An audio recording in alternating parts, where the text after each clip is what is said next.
Hello. Welcome to Clash of the Podcast, episode 66. This is going to be a fine and dandy one. We have a lot of interesting topics. I feel like this one we're going to get into people who are in the middle of the pack a little bit, and we're going to give them some shine today. We do have one that's kind of a main event angle, but there's going to be some other people involved in it. Lots and lots of interesting topics. I am Conrad Cushman of Everything Pro Wrestling. He is Sean Hubbard of Hubbard Wrestling Weekly. This is Clash of the Podcast. What is this exactly? It is a podcast where me and Sean came together with our two podcasts, and we decided to talk a little pro wrestling every week. Good for the people, good for us, good for the goose, good for the gander. There you go. All right, so we've been doing this for 66 weeks straight. Haven't missed yet. And we're going to get into some topics. We're going to talk to the chat. Leave us a 5-star review. Hit the like button. Subscribe to the channel. Helps a lot. Subscribe to Hubbard Wrestling Weekly's channel. It's in the description. It helps a lot. So we're going to be doing all of that and such. So make sure you guys are tuned in. And let's get into the entire show. First, we're going to get into that first topic, aren't we? Yeah, we already know what it is, man. But before we do that, we got to make sure that we say two things. It's just me, Oos! Day one-ish. And, of course, Conrad, drop that thing.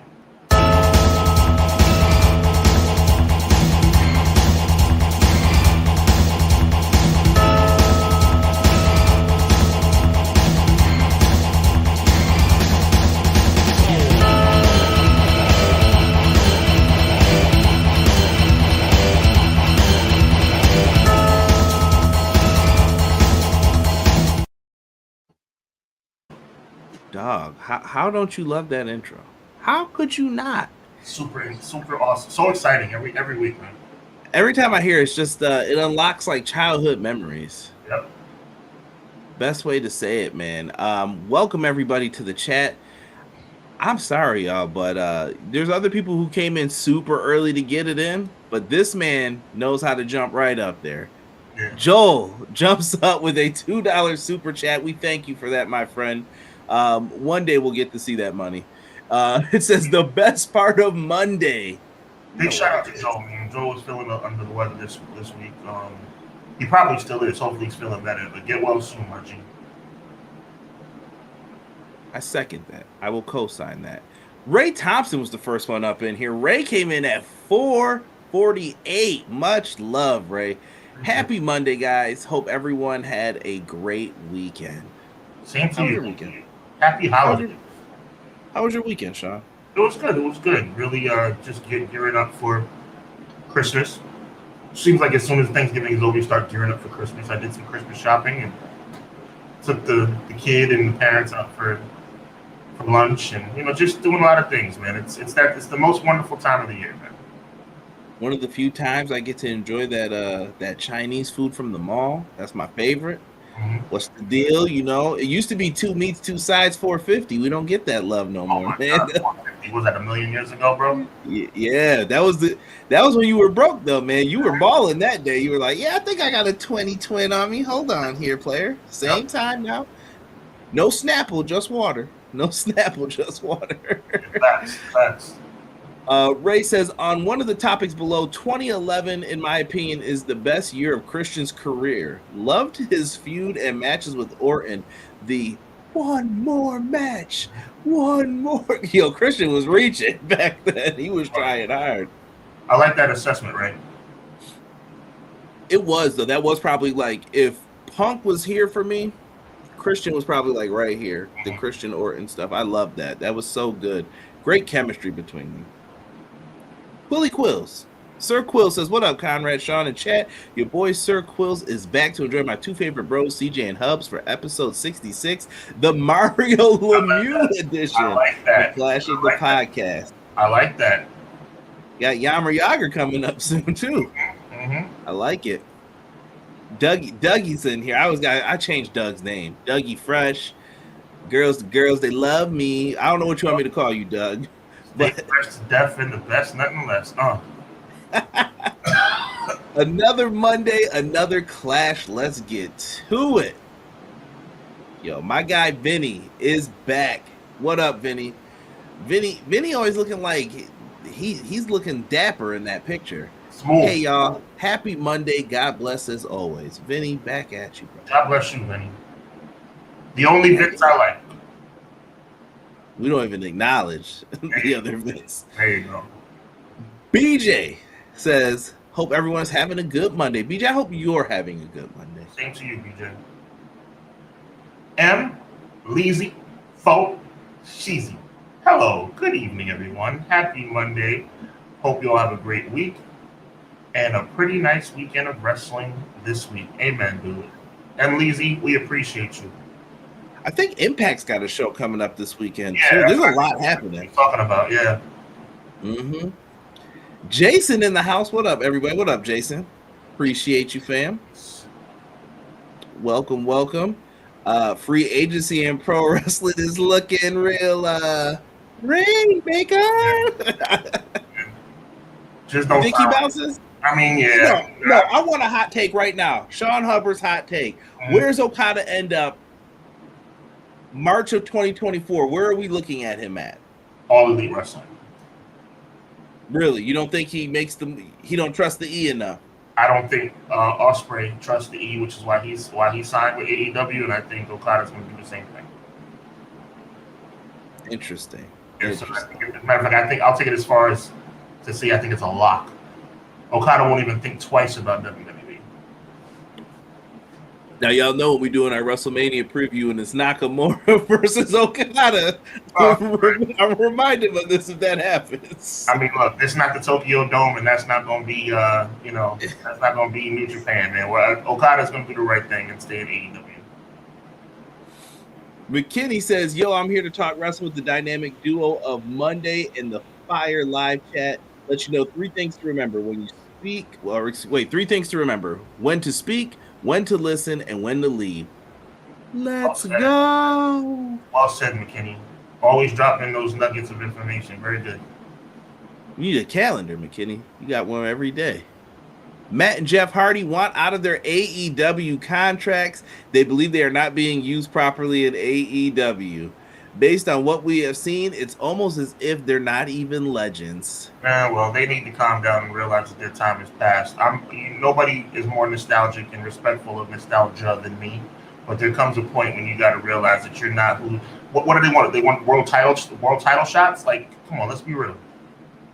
Listen, they blew their opportunity, and I'm sure we'll talk more about this on Wednesday too, but I'll say it now with Sean. They blew their opportunity. Their opportunity went bye-bye as soon as Jeff Hardy did what he did. Exactly. I don't want to hear it. That was your last chance, and you blew it. I don't want to hear I'm walking around like a ghost. Maybe it's time to get ghost. Yeah. And by the way, just piggyback off what you said about how he messed up for the 47th time, by the way. Yeah, and I think this is a bad week for them to do this, especially after what happened with Tammy. What's her Tammy Sitch? I don't even want to give her name any more credit than what it is. But you know what? She got jail time for that. Jeff, word to the wise. This ain't the week to do it, bro. Wow. Not with me. So talk your talk, Conrad, because that's facts right there, bro. And you listen. People will tell you Hardy's, Dudley's, Edge. I was a huge Hardy Boys fan. All right. But you're not gonna come out here and try to make me feel guilty about you guys not getting pushed. I have no sympathy for that. Like, I'm sorry. You're there. You're doing what you're doing. You know, that's it. I've given a lot of heat to The Rock for not coming around as much. Cena for disappearing. You know, now Roman Reigns. All these people sit up here and leave and come back whenever they feel like it, these limited schedules. But you know something? You know what's worse? Sitting up here and be giving opportunity after opportunity and just squandering it on poor decisions. And then have the audacity, after you've been given chance after chance after chance to do the right thing, to continue to do wrong and then blame others for the fact. How many more chances I love Jeff Hardy. How many freaking chances do you expect to have? Give me a break. It's time. You're fortunate you're even meant to be on television, bro. You need to get yourself together, man. I respect it. Easy E in the house. He said, "Quiet when I'm conducting business." Yo, that's my favorite Christian quote. That's why I put it in the thumbnail. Quiet when I'm conducting business. He sent me some dope DMs in my Twitter. Appreciate that, man. Oh man. Joel said he loves Snapple. Who doesn't? Who doesn't? Vinny said about to smack on some drumsticks. Now, time out. We can take this two ways now. I'm a big feller, so I need to know, are we talking about ice cream drumsticks or are you talking about chicken? I'm almost guaranteeing he's talking about chicken. Maybe both. Who am I to judge? But I, in my heart of hearts, I think Vinny is talking about chicken. I could use some of that right about now, too. I ain't going to lie. I forgot the Hardys work in AEW. Stop fronting. They just took that L the other night. We saw them take that L. I just don't know what they expect. And it's probably more, I don't know if it's Matt doing all the talking, but I don't know what Jeff could possibly expect at this stage in his career with everything that's going on. I thought it was foolish talk, and I don't hear enough people calling out the foolishness of what we just said about, no, you blew your last chance. You had it, and it was gone. I think isn't that when Swerve and Keith Lee got the straps after? Looked like a better decision in the long run. Yep. So. Can't stop, won't stop. Rockefeller Records, because get down. Girls to girls, they love me. Oh, okay, B Jizzle. He knows. Original Biggie OB1 in the chat says, good evening, EPW. Good evening, Sean. Good evening. Hope you all well. Appreciate you, man. Appreciate it. Yo, Original Biggie, I know you're a Saints guy in New Orleans, bro. What's up with that division, fam? Why do I got to hear about how the Bills are bad? But I'm like, we would be the number one seed in that division. Does anybody see a problem with this but me? It's true. Just saying. The Bills, I think the Bills are just a disappointment because of people like me. I'm the biggest fan you could ever have is an impartial one. Somebody who has no rooting interest in your team whatsoever, to say that they're their Super Bowl pick, which is what I picked the Bills to be, that's the ultimate compliment. When you have no rooting interest, I don't care about anybody in the AFC East. I don't care about anybody in the AFC, period. And I picked them to win the Super Bowl, and it's just been a rough year, man. Derek called collusion. He thinks it's going to be the Ravens and 49ers just based on the Super Bowl colors for the logo. Okay. Derek said, yeah, we'll see. He said, if it happens, I'm calling rigged. So he's like, let me see the colors. My guy Derek is seeing the confetti's already been purchased. I'm just letting you know. So if it goes down, you remember who called it. Yep. Conrad and Sean, too. Call me anything you like besides late for dinner. All right, Doug. That match card for Dynamite next week looks great. Shout out to Sky Blue. Yeah, Sky Blue seems like she's back. She's not rocking the creepy face paint anymore. Shout out to my girl, but my girl said it when we were watching the AEW. She was like, that girl looks good. I was like, yes, Sky Blue is a very attractive young lady. She's very talented. I'm not trying to admit it before all good. Take it easy, everybody. She's a very talented, very gifted pro wrestler. I'm just saying that another ultimate compliment. When a lady gives another lady a compliment, that means she's really legitimate. Shout out to Kyle Fletcher as well. Points on the board. Oh, there you go. That's what's up. Joel says Okada to WWE. Yo, it could happen. I hear you. All points direct that way, but I'm just going against the grain and saying Okada does the right thing.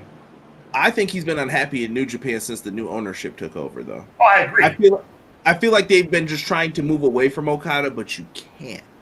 Okada, I say it all the time, Okada is that boy. Like, you cannot mess with, like, you can't stray away from him. The dude was allowed to carry the Olympic torch in Japan. Do you know what that means of his status, his stature?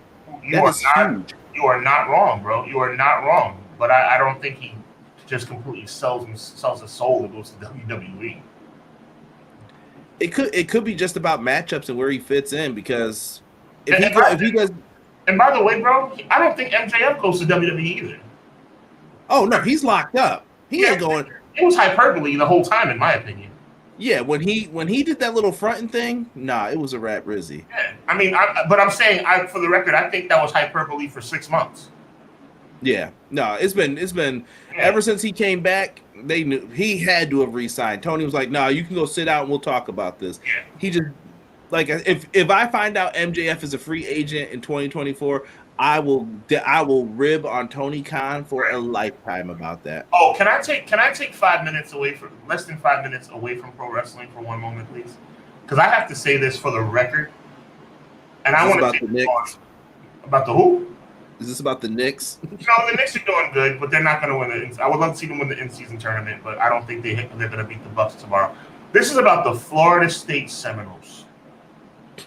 Here we go. I don't care who you are, where you come from. If you have any vested interest in college football whatsoever, what we saw yesterday was a complete crime. A complete crime. I know their quarterback went down. I know they're not 100% healthy. And you know what? If they played Michigan, they probably would be 15-point underdogs. It doesn't matter. I don't give a crap who you are. Alabama doesn't automatically get a pass because they're Alabama. That is the most disgraceful thing I've seen in sports in a long time. Florida State Seminoles, you deserve better. Interesting.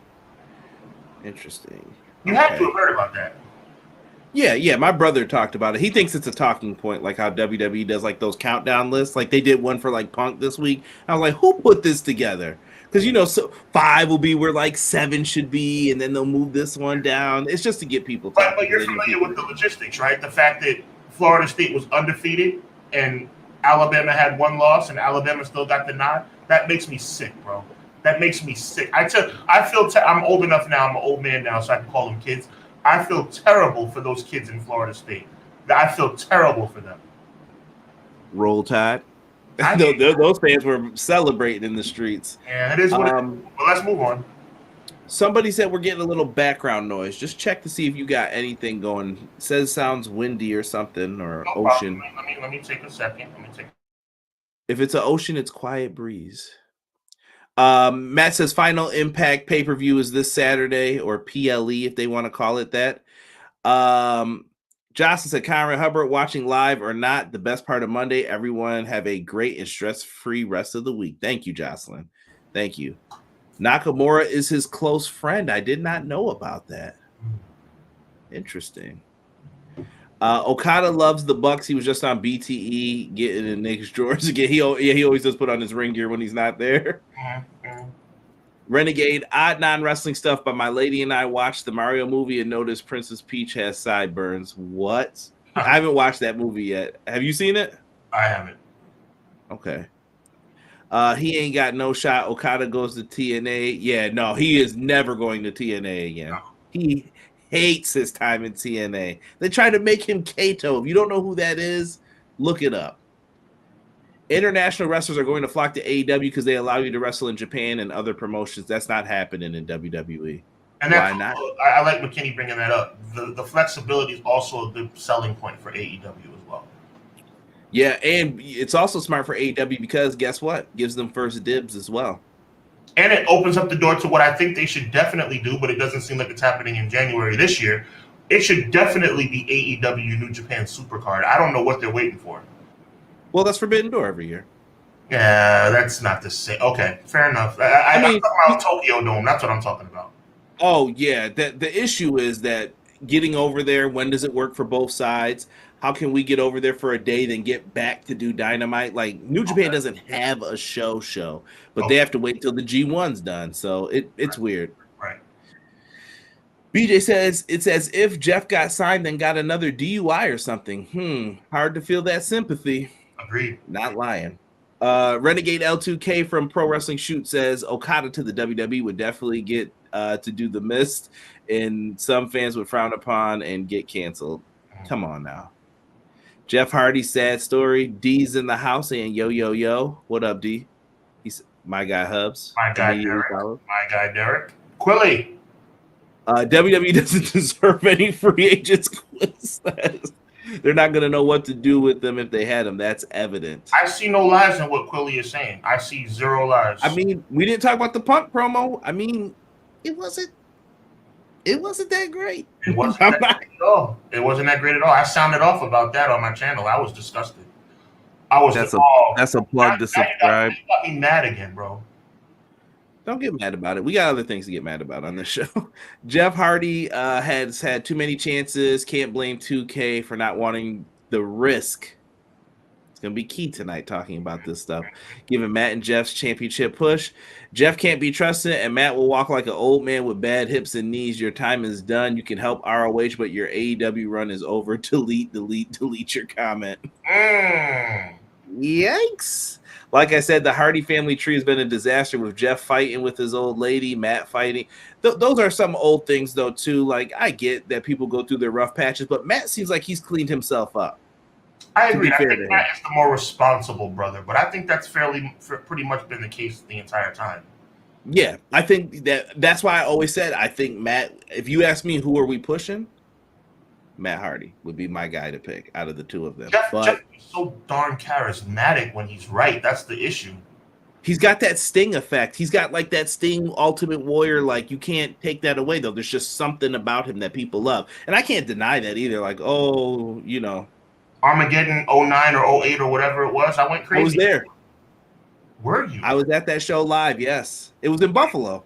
Are you serious? That's CM Punk, Rey Mysterio for the IC title, too. I was there.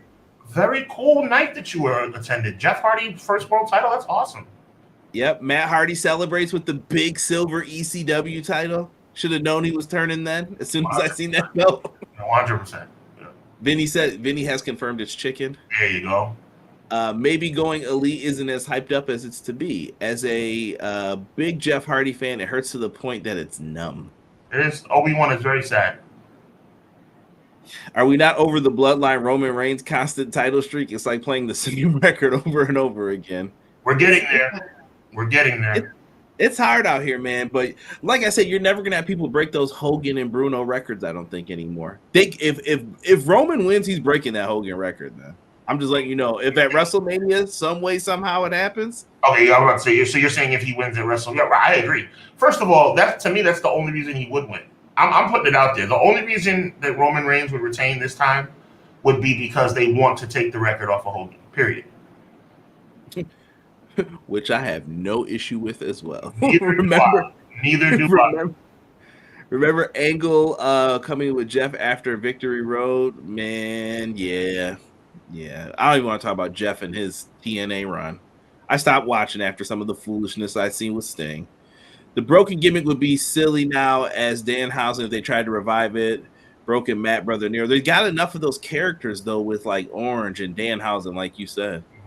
My Lions buried the NFC South. That division is weak. You guys tried to blow that game against the Saints, but look, a win is a win, and I like Detroit a lot. But you guys gotta shut the door on a team like New Orleans. Jason said we're all showing our age, saying it can't stop, won't stop. We are old. Nothing wrong. Listen, nothing wrong with that. 30s is a blessing, but at the same time, it's I remember being in my early 20s, and my age that I'm at now, 37, seemed like a long way away, and now it's like I'm knocking on 40's door, brother. Right. I see people talking about Obi-Wan and Renegade will get along great. I think they're both in that same division of fans. No disrespect, but when the pressure hit, Jeff goes right into Scott Hall mode. Yeah. I'm gonna say a church phrase to that comment that Eazy-E just made. My pastor would say, when something's like a little controversial, like something that's gonna like kind of ruffle your feathers, he'd say, "It's tight, but it's right." And that's what that comment is that Eazy just made. It's tight, but it's right. Got to give a shout out to Chad. I'm trying to keep, you guys have a lot of comments flowing in, and we may have to skip them. I see a lot of NCAA ones. NCAA wants the best teams. They want money. They are evil. Like I always tell people, too much money on the line with these sports games, man. I'm glad most people got robbed flat out. When you go undefeated and you don't make it, that just means that wins and losses. When you get to a point where wins and losses no longer count, we have a big problem. Sean, you know who else said that? I can't not take a second not to do a shot. Okay. He was talking crazy this week again too. Don't get me started on old Jesse James. But I will say this though. I will say this for you not being a major college football fan, but I know you respect the sport. Next year we're going to have the greatest year in college football history. Next year we expand to a 12-team format, which will make for amazing games. So there will be no controversy like this ever again. I just feel bad. You know what it is, Conrad? As a sports guy, you'll understand this. Florida State is going to have another chance next year, but who's to say they're going to be as good next year? This was their year, and they don't get the chance to go for a championship. And my question is, what happens if they beat Georgia, though unlikely, in the Sugar Bowl or in the Orange Bowl? They're going to be 14-0, and the champ is going to have a loss. Georgia? Just saying. Chad says, what up? What up, Chad? Appreciate you coming in. What up, Chad? Yo, Derek, I'm not even reading your Mario theory. What is going on in this chat? One time for the one time, Vinny Vici. Why? You listen to the Ja Rule CDs again? I had a long conversation about Ja Rule today with somebody. It was interesting. Was very underrated. He was pretty good. Underappreciated, I think, is the better term for him, because he had it. As at the time we were young men, I used to say, like, I don't understand why all these girls be buying this dude's CDs, but 50 came in and jacked his style, and that was the end of him. I was never a Roman Reigns hater. My only opinion about him for a while is that his actual talent and ability has been more overly hyped than it actually is. Roman to me has always been just decent. I think Roman Reigns is really good. He doesn't get enough. He don't get enough love. Mm-hmm. Heaven Abreu, welcome to the chat. He is hyped for Grand Theft Auto 6. I did see those trailers out in them streets today. By the way, saying he was hyped was a very good job. Of monitoring by you. Respect. Always. And I see people saying stuff about cheese heads too, but that was also censored very well. There are going to be controversy this time next year, college football. You'll see. Yeah, then it'll be who's the number 13 team who didn't make it. Right, Conrad. Exactly. Back in the day, it was between 2 and 3. Now it's between 4 and 5. Next year, it'll be between 12 and 13. Sean, I'm gonna let you run the gamut tonight, man. You're gonna control the conversation. Well, I want to talk about Christian Cage, man. You know, this dude. I think the controversy regarding Christian Cage is a good controversy. And what I mean by that is, someone earlier was talking about his 2011 run and things like that. It's very rare in this day and age of sports entertainment to have somebody be at their best at this advanced age. Edge is amazing, but Adam Copeland is not as good as he was 10 years ago. The Hardy Boys, that's a different kind of. Edge is still culpable. Unfortunately, the Hardys are not. So that's a bad comparison. But I'll just run with Adam Copeland. Adam Copeland's not the same as he was 10 years ago, though he is very good. Okay, Daniel Bryan, one of the best wrestlers in the world. If I take 2010 Daniel Bryan and put him up against 2023 Daniel Bryan, 2010 Daniel Bryan still gets the victory, right? Christian Cage in 2023 is doing his best work of his career. I'm talking about when he was in the Brood. I'm talking about when he was in the Ministry of Darkness. I'm talking about when he was the world champion in 2011. I'm talking about Edge and Christian. I'm talking about ladder matches. I'm talking about Captain Charisma. Christian in 2023 is the best he's ever been. And it blows my mind that somebody at this advanced age could find a way. I mean, Jericho's done it, but Jericho, it's like sometimes it's good, sometimes it's bad. Obviously, when he came up with the list and the stupid idiot thing, but that's like 10 years ago. Yo, Christian is amazing. This father figure gimmick he has going, it is outstanding. Absolutely outstanding. I have never seen anything like it for somebody other than, I say this reluctantly, but it is what it is, other than like Hogan in '02, a clearly advanced Hulk Hogan in age in '02 coming back and winning the world title, which was controversial, but I'm talking about just being over with the fans. He was over with the fans in '02. Let's be real, right? Let's not lie about it, right? We don't. A hot hand after Mania. He played that Right. hand to the fullest. Right. I mean, we could just be honest about it, though we're saying it kind of like with gritting our teeth. But Christian 2023, I've never seen anything like it. And I'm talking about Christian Cage has had an amazing career. TNA World Champion. I see you, Easy. TNA World Champion. But I'm telling you, Christian 2023, outstanding. I love it, man. I love it. Christian, I told people I enjoy Christian more than Edge, I feel like. And I think I've always just had this side thing about Edge because of what he did with Matt Hardy and that I just was like, I can't trust this dude no more. I'm like, Right. Done with him. But Christian is a special talent. Yes, he is. Let me tell you. Some of the best stuff you had mentioned when he was in the Brood, in the Ministry. Christian was the one who I think Undertaker like beat one time because they did something wrong, or I forgot. Maybe Ken Shamrock got to Stephanie and they blamed Christian for it. You got it right. Yeah. I'm trying to remember all these things. That was a wild time in pro wrestling, by the way. So sometimes that stuff's all blurry. Right. Christian turning on Edge when he was carrying around the King of the Ring trophy. It was like the Stanley Cup because they're Canadian. His European Championship reign, his Intercontinental Championship reign. Him and DDP. That was great stuff. And he's doing the stupid smile, and he couldn't take it anymore, and he finally snapped. Yep. He joined the Alliance at one point. Christian has always been a solid talent. I think all he's ever wanted was the chance. And I think right now in AEW, he is the best heel that they have. If MJF is, in fact, a babyface, more on that later. Right. He is the one.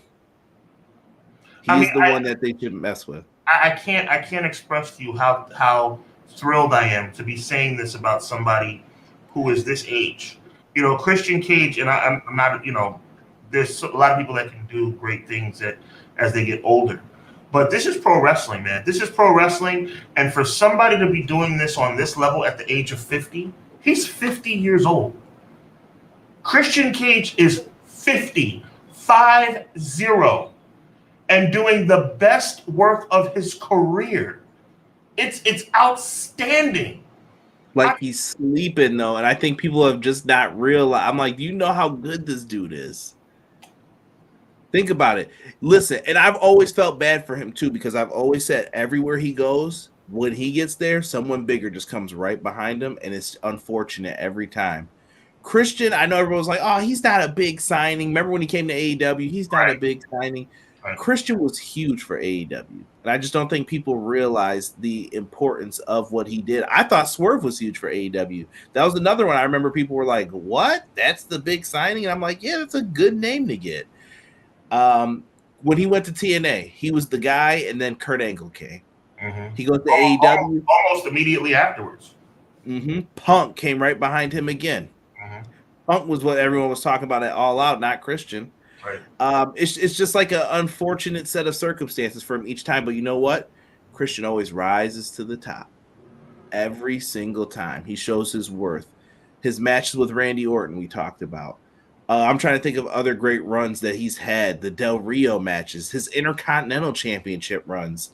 Like, the dude's really good. I felt bad for him when they didn't give him John Cena or Batista when he said, can I please work a main event program? And they were like, yeah, nah, you can get a shot on Raw or SmackDown, but not a pay-per-view match. Exactly. Which is the reason why, and you set that up for me perfectly, Conrad, which is the reason why this week on Dynamite, I truly believe that Christian is going to be victorious over Adam Copeland. I think Adam Copeland loves Christian. I think Christian loves Adam Copeland. And I think that they are going to make this right for Christian. I think this is going to be a main event match. And I think Christian's going to win. And I'm ecstatic to say that because Adam Copeland letting Christian go over on him is the ultimate sign of respect. And I love it. And I think that's the plan. And I think Edge is going to be so happy to do it. And I think we're going to give Christian is flowers that are long overdue. I agree, and I do think Christian is winning as well. Jason, he's coming in here off topic real quick, but I've been watching old ECW videos, and those wrestlers back then were amazing with their promos. You guys remember Raven and Shane Douglas? Of course. Of course. Legends. Come get franchised. Yeah, he was good for 2 seconds. I say 2 seconds because he said, no. I mean that it sounds like a diss, but I mean it more complimentary. Like there's so many other aspects of his career that kind of annoy me, like Dean Douglas and what he did with the Revolution. But ECW, Shane Douglas was amazing. I always thought Shane Douglas was super talented. Remember him and Ricky Steamboat versus the Hollywood Blondes? Oh, all day. I mean, yes, that was in his embryonic stage. He was coming up at that point. He hit his stride at ECW. The problem is that WWE, another problem with WWE, we won't go off on too much of a tangent here, but Dean Douglas, the ECW champion, Shane Douglas, on top of his game, evolves into Dean Douglas? Or it's like, Dean Douglas? Like, we're really going to make him a teacher? I understood what they were doing for back then, though. Like, who likes teachers? Fingers on the chalkboard. Right. I get what they were trying to do. Do you know that Shane Douglas was in WWF before, though? They had him. He was in the Royal Rumble in 1991. Yep. Crazy. Him and Tony Atlas, a.k.a. Saba Simba. Oh, don't remind me of that. Unbelievable. WWE, I don't understand how they're still in business. They suck, bro. Good God, they sucked for so long, and I guess we just didn't notice how much they sucked. They don't handle all talent correctly, but no, they do not. Good God Almighty. TNA Christian, Peep Show Christian. I thought Christian and TNA was amazing as well. He was. Christian was good too, but 2023 Christian is off the charts. Let's see here. McKinney says it's been some good heel work around the wrestling universe, but I think Christian Cage gets heel of the year. The dude is killing it, and I'm glad he has the belt to back it up. McKinney, heel of the year at age 50. That's got to be some kind of unprecedented situation, bro. Conrad, help me out. 50. I can't think of anyone else doing it. Not 40 like Ric Flair, right? Not even 45 like Ric Flair. Not 45 like Jericho. Christian is 50 and killing it. That's how he rolls. Wow. I have a question to ask Kyron Hubbs. I will ask the question shortly. Let me jump to it here. Kyron Hub, if you were an inspiring wrestler, would you sign to the big money payout company or get a decent payout company that'll give you more freedom for character development and build? Interesting. Jason, I would never sign with World Wrestling Entertainment. I've said, I'm going to stay consistent with what I've said all along. If I were I'm assuming I was a major, well, you said inspiring wrestler. So that means that I'm on the come up. That even makes it more of a slam dunk for me. AEW or one of the lesser promotions would definitely be the way I would go. And especially, Jason, if I were an established star, I would stay as far away from World Wrestling Entertainment as humanly possible. So it's a no-brainer for me. I think that I would. You said inspiring, so that is the key word in this. I would probably go away as well, only because once WWE gets you or wants you, you can put them in the position to get more money once the time finally does hit. That makes any sense. If I become a big deal somewhere else, now you need me. I'll be a big signing for you. So how much are you going to give me now? So inspiring wrestler, I'm definitely going to think about going to one of the other companies temporarily. Because who from NXT has really been pushed hard? I mean, you got Bianca. You can name a couple other names, but who have they really pushed? I mean, Roman was even really there that long? Right. You almost forget Roman was in NXT. Yeah. So just food for thought. Christian got the last ride, and ABA Undertaker over. He took those power bombs more than anybody. Had to. I'm sure Taker enjoyed delivering them too. Christian Cage is doing the best work of his career, but was in WWE for years. Something about that statement seems interesting. Yes, it does, Jason. Yes, it does. They never believed in him. I think we will get a classic on Wednesday between Christian and Adam. Deanna says, quote the Raven, nevermore. Deanna, how you doing? Jocelyn says, missed Edge and Christian era, but I'm loving Christian. Hi, Jocelyn, and I agree. Original Biggie said Christian in 05 was awesome. WWE refused to give him a spot. That's why he left for TNA. That's another thing that I keep telling people. Like, if you don't take the risk and you don't leave WWE, they're going to continue to do what they were going to do. Imagine if Christian stayed there. Yeah. He would have been in the same spot. So guess what happens? He leaves. He goes to TNA, becomes a bigger deal. They bring in Kurt. Then they put him back to the spot where he was. So then he was like, okay, well, I'll just go back to where I was and make more money doing this then. Christian and John Cena had an amazing back and forth verbally for like 3 months in the summer of 05. Never got the payoff. Never. It's absolutely ridiculous. Christian was on the verge of superstardom, and they just refused to pull the trigger. Sounds familiar, Jay Uso?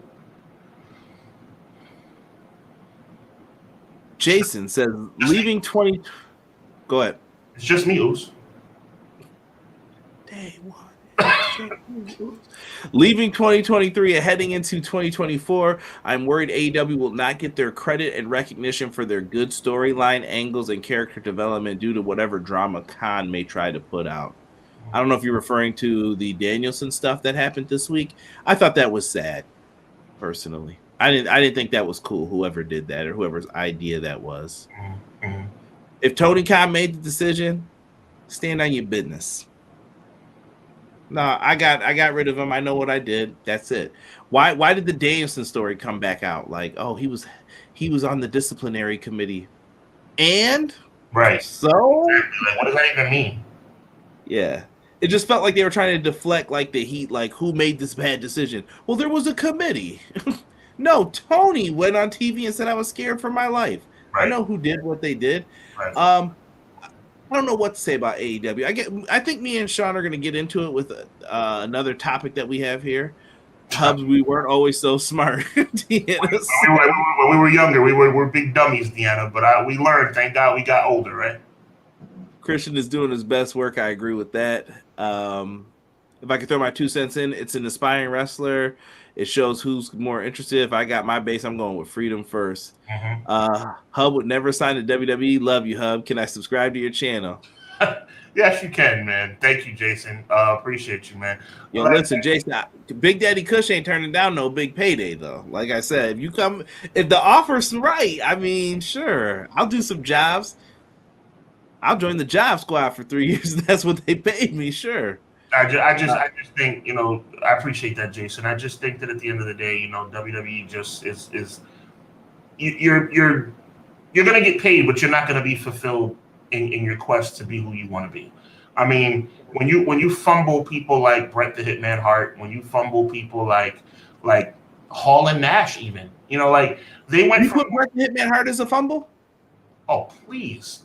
All they had to do was do the right thing with Bret Hart. Bret Hart would have never left. That's all they had to do.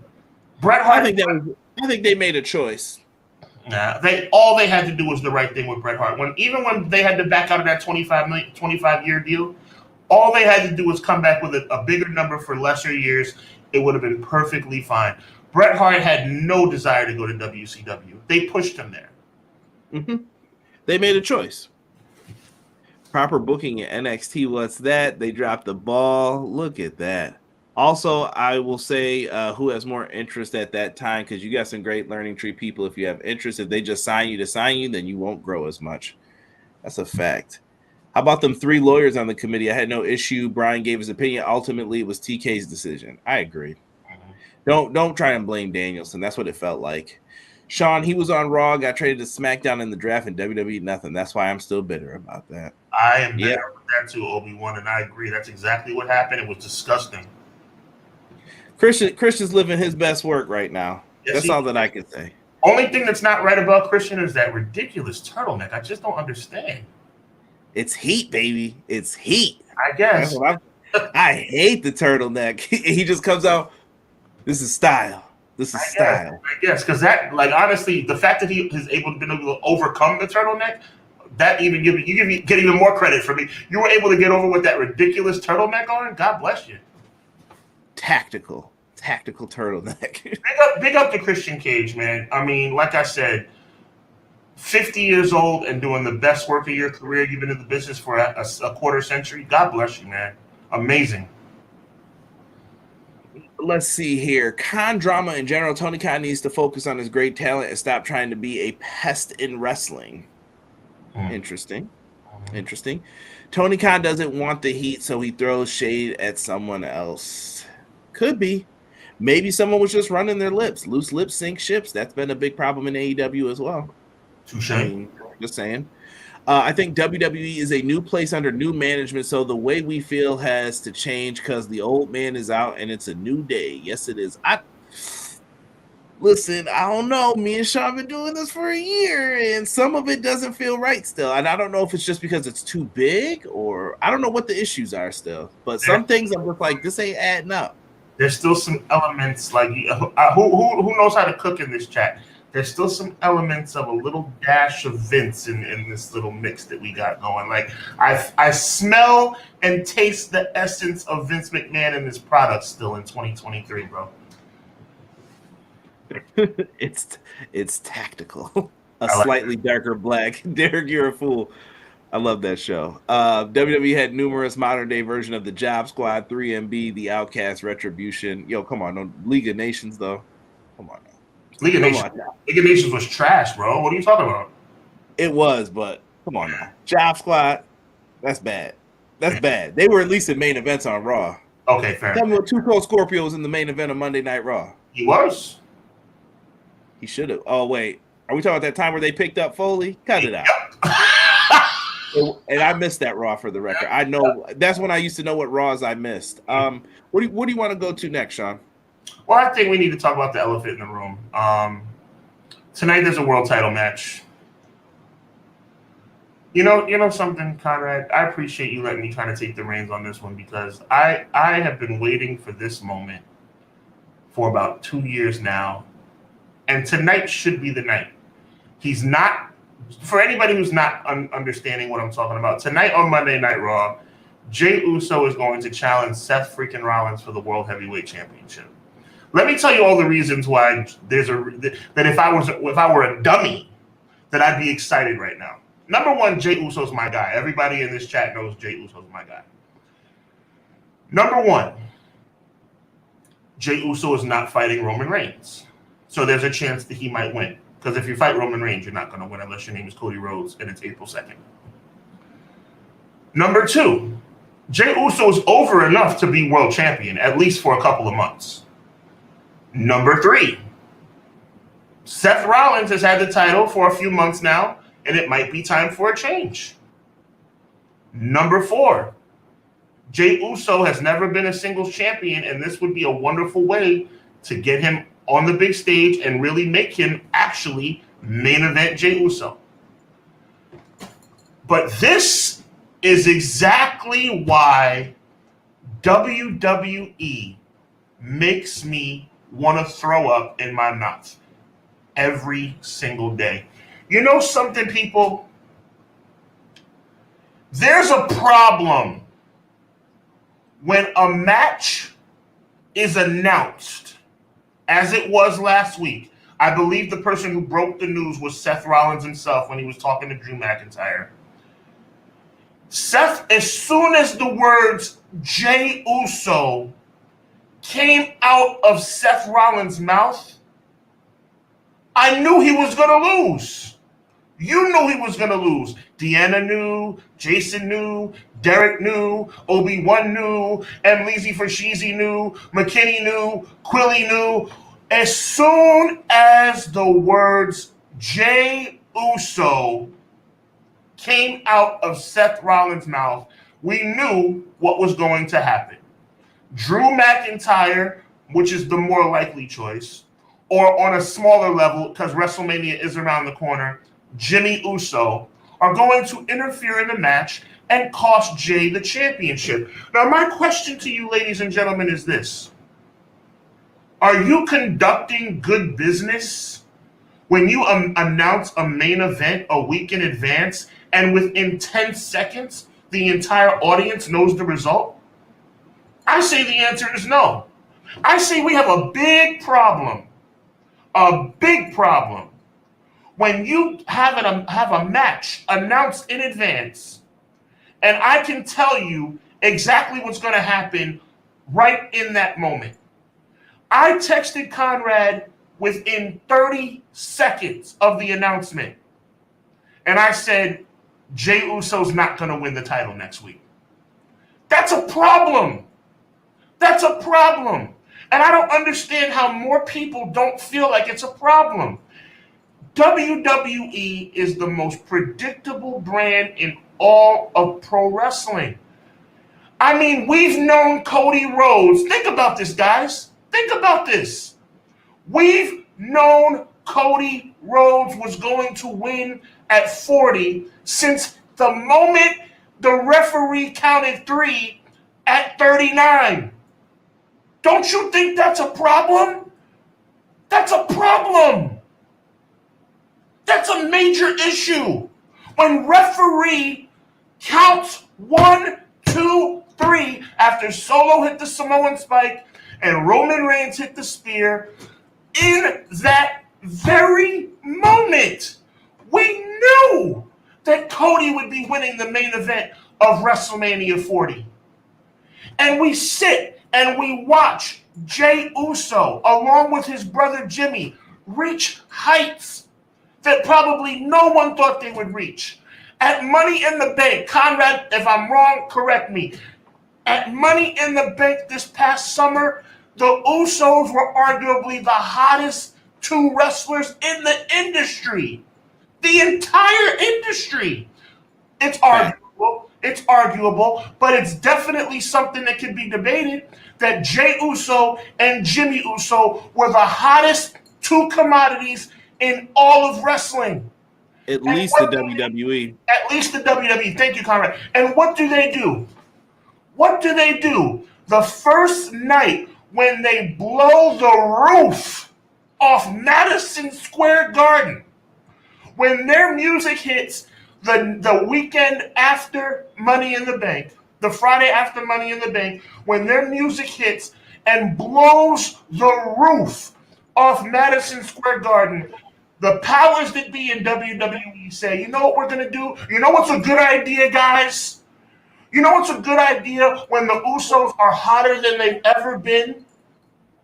Let's put Jimmy on the shelf for a month. What the hell is wrong with you people? What the hell is wrong with you people? Jimmy and Jay's music hit in the month, whatever that day was after Money in the Bank, Madison Square Garden, the place went crazy like it was like The Rock coming out. I'm exaggerating a little bit, but just take this ride with me. And the WWE's idea of smart television is to put Jimmy on the shelf that day. We don't see Jimmy for a month. Jay is skyrocketing to the top of the card. And then, when you think that maybe it's a ploy to put the Usos in an even better position, they break them up. They break them up. Now you fast forward all the way to Christmas time 2023, and Jimmy Uso, who's been on fire for the past 6 months, is going to challenge Seth Rollins for the World Heavyweight Championship. This is a match that Jay should win. This is a match that should be 50-50. But it's 99-1. It's 99-1. 50-50 percentage-wise. But no, it's 99-1. I'm going on record right now. There is no way on earth that Jay is going to win this match. And that, my friends, is why WWE is the worst brand in professional wrestling. They have all the resources. They have all the material and the tools. but they sabotage and they don't care about what the fans want. Imagine tonight a 1, 2, 3, whether it's clean or whether it's a dirty win, whatever it is. Imagine a 1, 2, 3, and Jey Uso becoming the new world heavyweight champion. Everybody would feel good about that. Everybody would be through the roof about that. It wouldn't matter if Jey Uso lost the title next week. But you know what's going to happen? Drew McIntyre is going to interfere in the match. And just like always, the fans are going to go home unhappy. Interesting point. The idea of the Jey Uso getting the title falls back into what we talked about earlier with Jeff Hardy. I feel, and I don't care if it's Vince, Gomez, I should say, Papa H, whatever you want to call him, I think that they don't trust the Usos. It's been proven. I mentioned their little libations promo at the last press conference before this with Cody. I said, thank goodness it was Cody. Do you imagine how the internet would have ate that up if it wasn't Cody? It shows the unfairness, I think, sometimes with what's said and what people do in pro wrestling. But Cody's having a couple drinks. He's not out there getting arrested. He's got a bus driver. He can do that. He can live like that. Jay, apparently, while they were the tag champs, he could live like that with them. I think Jey Uso's done a tremendous job, and I don't want to misrepresent the question that I posed to the chat. Sean, your question is, do we see Jey Uso and Jimmy Uso as world champions in the future? Is that correct? That was your question for tonight's show, right? I mean, the issue is that there's no. As soon as the match was announced last week, that Jey was not going to win tonight. But forever, you know what? As the time goes by, I'm starting to think the answer is no, and I think that's a tragedy. I really do. I think it's a tragedy because, like I said, I'm not going to go down the whole line again. But in the summer of 2023, there was nothing more hot in WWE than the Usos, and they've ruined it. I will agree that I think that they deserve better. I don't understand breaking up your best tag team. I don't get it. I don't understand why they did that. It's insane. Honestly, I don't think I would have ever even given Jey Uso the singles push though, because I thought they were such a great tag team. I'm like, no, you can't break them up. You could have. Too hard. I've said it before. It's not too hard, Conrad. That's the first thing you've said tonight that I disagree with. They could have done this the same thing with the same thing they did with the New Day. Well, yeah, you could have split them in a draft. That's the only way that you could. I'm saying. Oh, I'm talking about WrestleMania 35 when they tried to destroy the New Day and the New Day said no. I'm referring to how do you break up the Usos, one of your best tag teams, and I'm talking business standpoint. Stupid. It doesn't make sense to do something like that. They're one of your best teams. Look at their tag run that they went on. The SmackDown after Money in the Bank at the Garden, when they opened up the show, the place went insane. The building went up when they came out. It bothers me. It bothered me then. It bothered me now. And the sad part is, Conrad, you tried to talk me down when he was facing Roman. Sean, he's not beating Roman. Sean, he's not beating Roman. And you know what? Hindsight being 2020, you're 100% right. But you know something? The fact that we're walking into Monday Night Raw tonight and Jey Uso has a world title shot against Seth Rollins, who, by the way, I love, and nobody thinks he has a shot of winning that match, that's a problem. That's a problem. I mean, there's not one person in this chat, I'm sure, that thinks Jey Uso's going to win tonight. Let's see what the people think. Jason says WWE has been lacking as far as creative development and story angles. Conrad knows what I'm talking about. AEW Dynamite and Collision has been fire. AEW gets it right when they want to get it right. I think, like, listen, this goes back to the Monday Night Wars. Not everything is going to be perfect. That's what I feel. I feel like when WCW ended, I felt like they were getting the ball rolling again a little bit. Mm-hmm. I thought, at least I thought so. I'm like, okay, they're finally starting to see we need to be pushing Booker T and Scott Steiner and not Hulk Hogan anymore. Right. It was just time for Hogan to go. That's what it really was. And Nash and all those guys, like, they were just past that. They didn't want the NWO anymore. And I think that's the same thing that it's going to be here. Is the Roman storyline good? Yeah, but I think it's jumped the shark since SummerSlam. I'll be honest with you. Sure. Relating it right back to this, they have no clue what to do.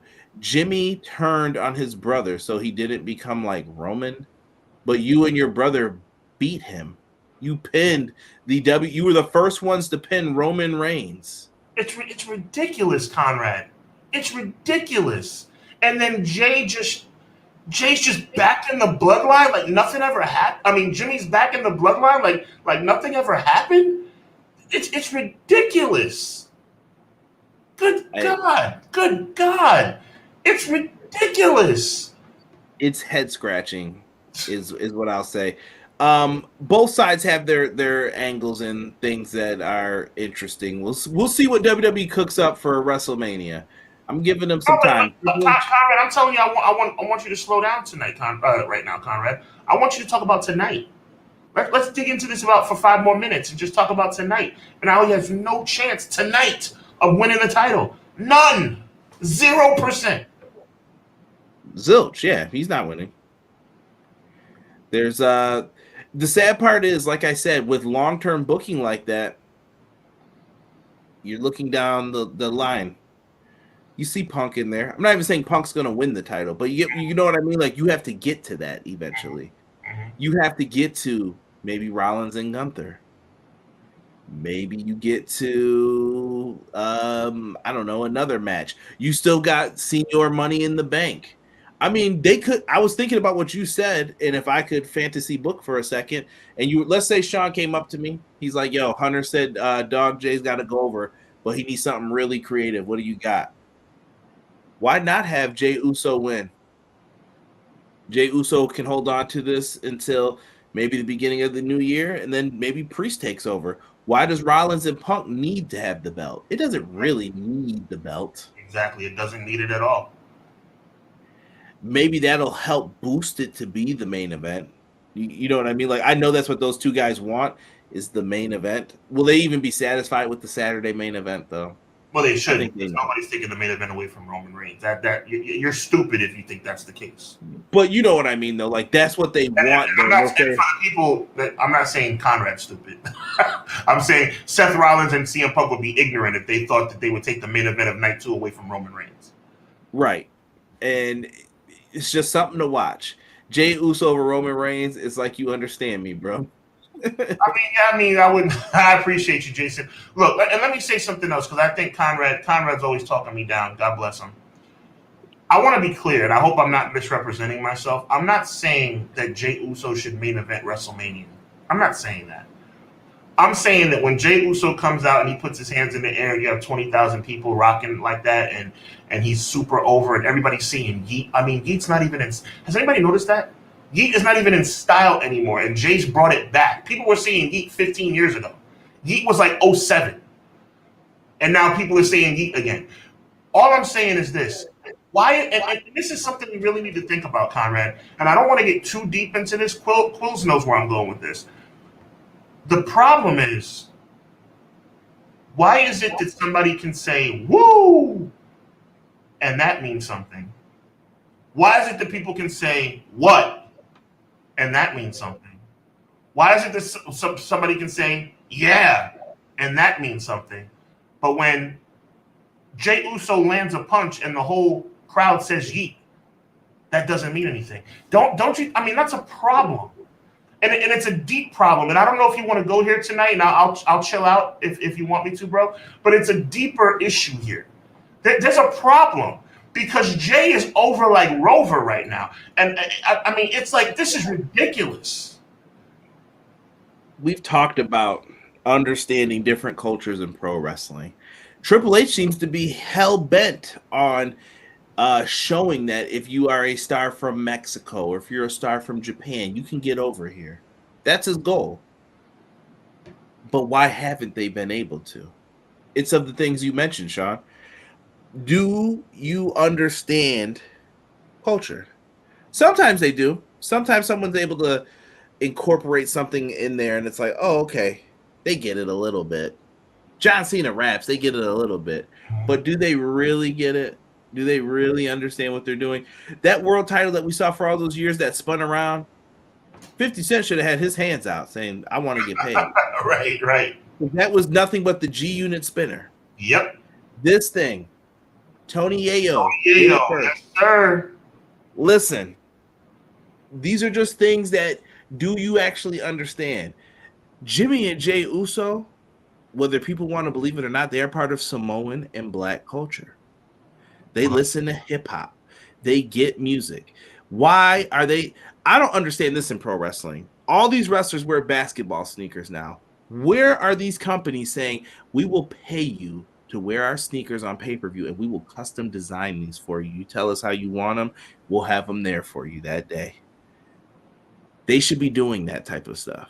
I thought AEW was going to do it first with the Bucks and all that. The Usos are another team though that I would have been calling up saying like, yo, what can we do? You guys wear sweet clothes.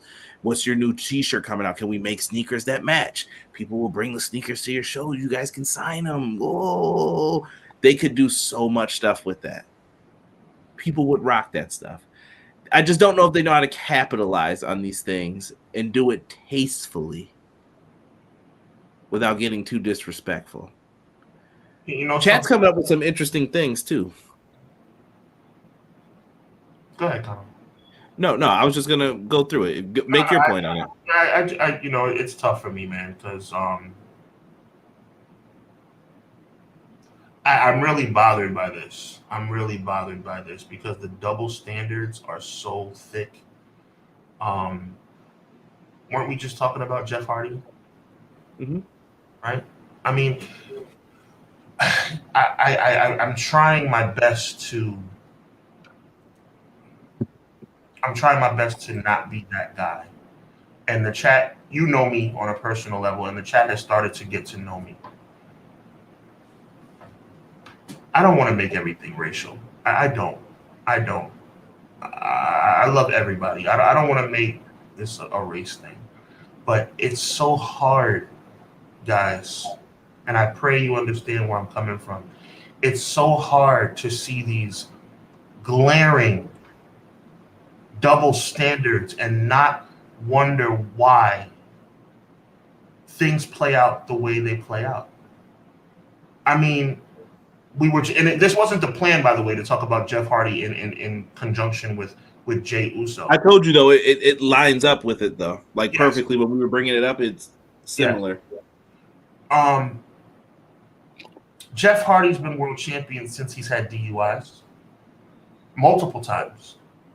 Go ahead, Connor. No, I was gonna say different person in charge though. Oh, sure. I know Triple H definitely argued Jeff shouldn't win the title. I remember that was a conversation from that year's Survivor Series, like 08, all the way until he won. And they were like, why not? From the beginning of 08 till the end, why not? Why can't he win it? I think it was Triple H. And I think Freddie Prinze Jr. was one of the people like going at him about it. Like, why can't Jeff Hardy win the title? And he was like, I don't trust him. And that's why his run probably was very short. One thing, and I didn't know I was going to go here tonight, but Chad, I want you to take this ride with me. The respect that I have for Conrad is infinite. And when you do a show with somebody, you want to be respectful that the platform is ours and not just mine. So where I would go with it and the depths that I would go to it with, I want to give Conrad the respect of not necessarily going all the way there just for the sake and respect of his comfort level. But I will say this, though. I will say this. Professional wrestling has been about getting over. That's the goal. The goal is about getting over.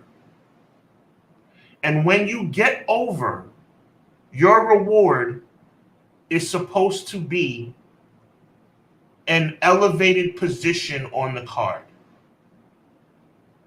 Now, Jey Uso has main evented SummerSlam And if you want to say night one, it's tough when you say night one and night two. But I guess you could say Jey Uso has main evented WrestleMania. First tag team world title match too. But what I will say is this, and I'll leave it alone from here, and I'll let you guys comment and say what you will or not. When you're going into a world title match on Monday Night Raw, and you know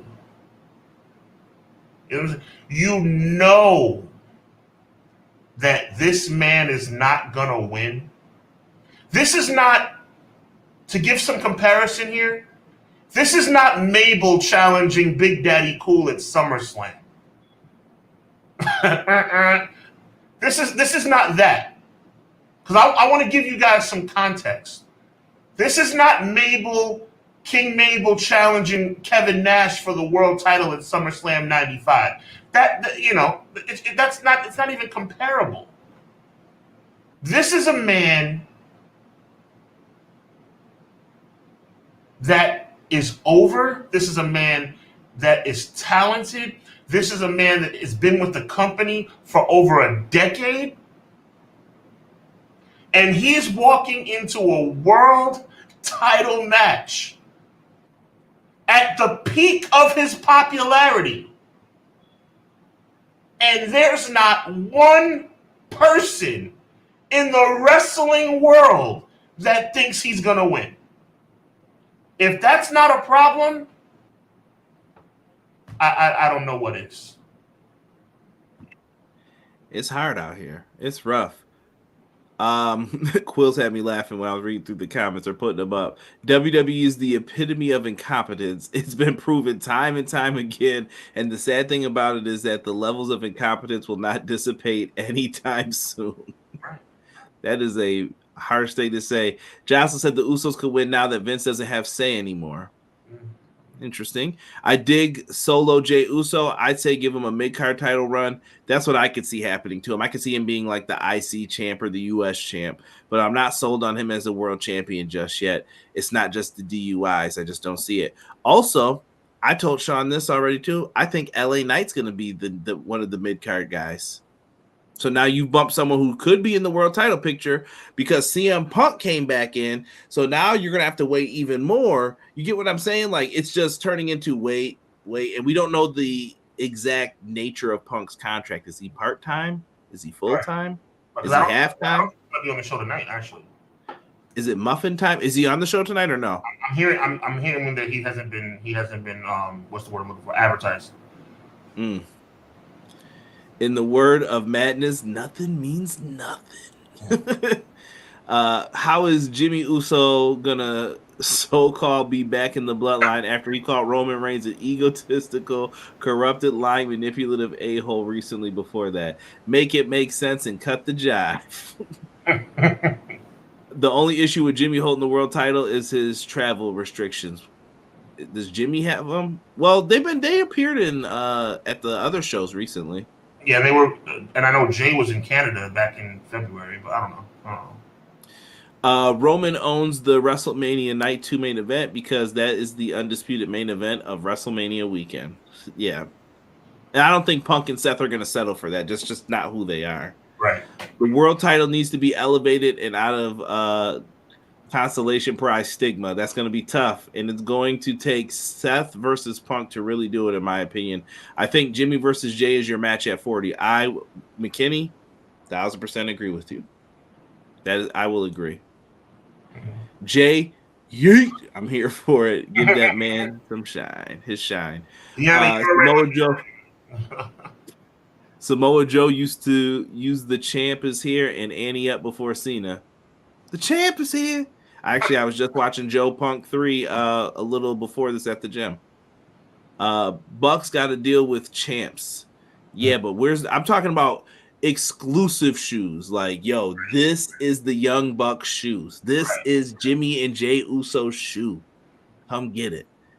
Nike and them should be jumping on this. I don't see what they're doing. And it's going to be cheaper than Jordan. This ain't like you're going to get this for a good amount of money. The problem is WWE want to meddle in it, and they'll be like, we need some Ryback shoes. You know what I mean? Like, what are you doing, bro?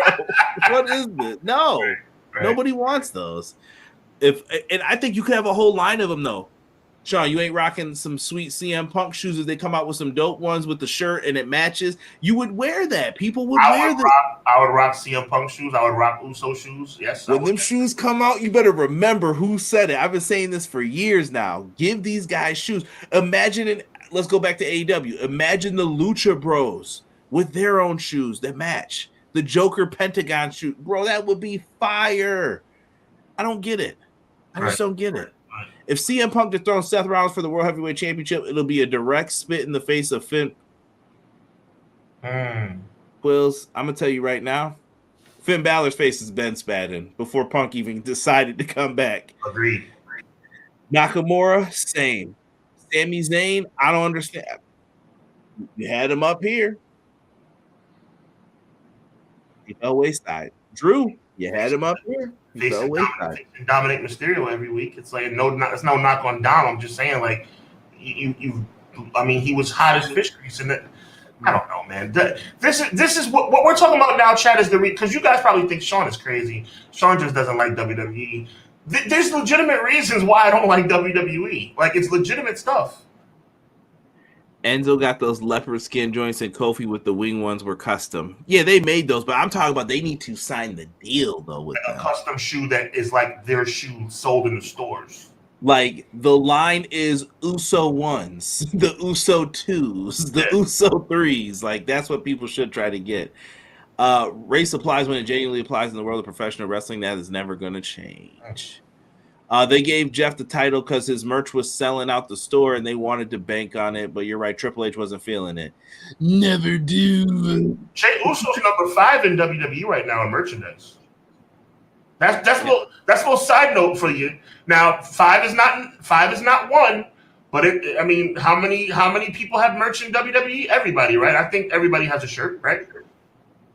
Yeah. I mean, he's number 5. I mean, I'm just saying.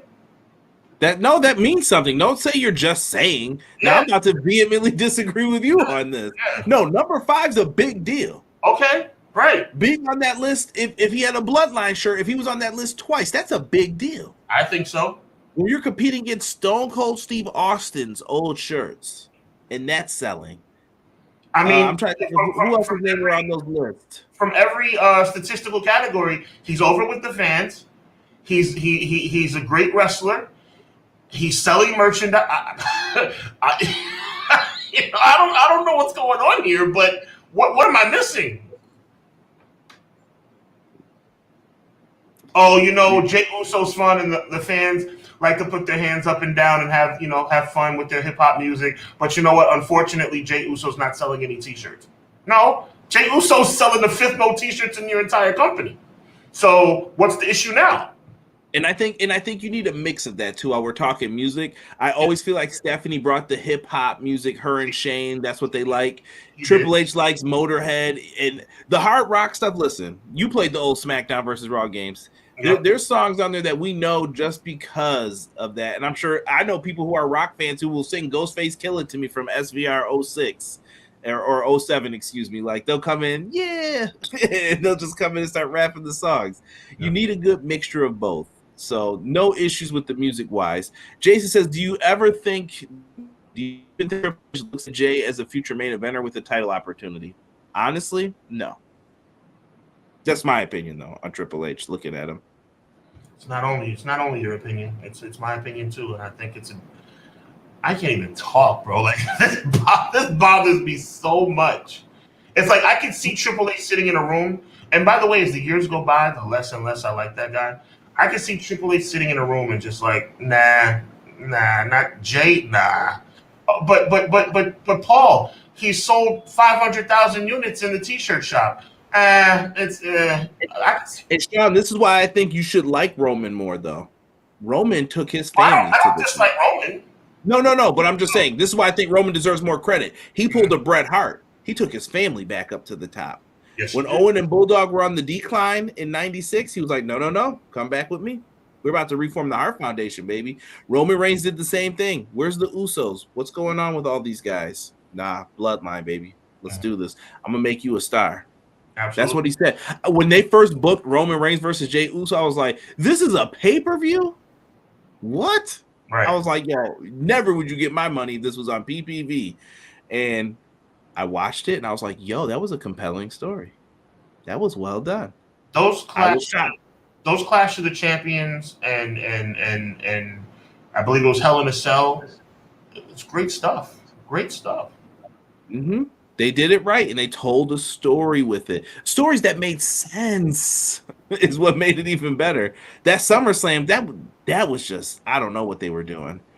Let me get back to these comments. BJ said, but what if they gave it to him tonight? If Drew's interference backfires, but then Seth wins it back next week. That's what I'm saying. You could do something like that if you wanted to. Will it be worth it giving him the belt for a week? I could see them thinking that.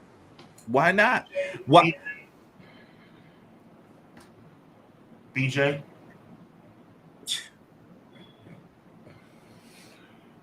I promise you, BJ, if they did that, I would be over the moon happy. I would have no problem with it. But it would, WWE wouldn't even do that. That's the thing. That idea you just had would give so many people, especially somebody like me, the ultimate thrill tonight, and it wouldn't even matter. And BG, I want you to follow up with your comment, with another comment when I ask you this question.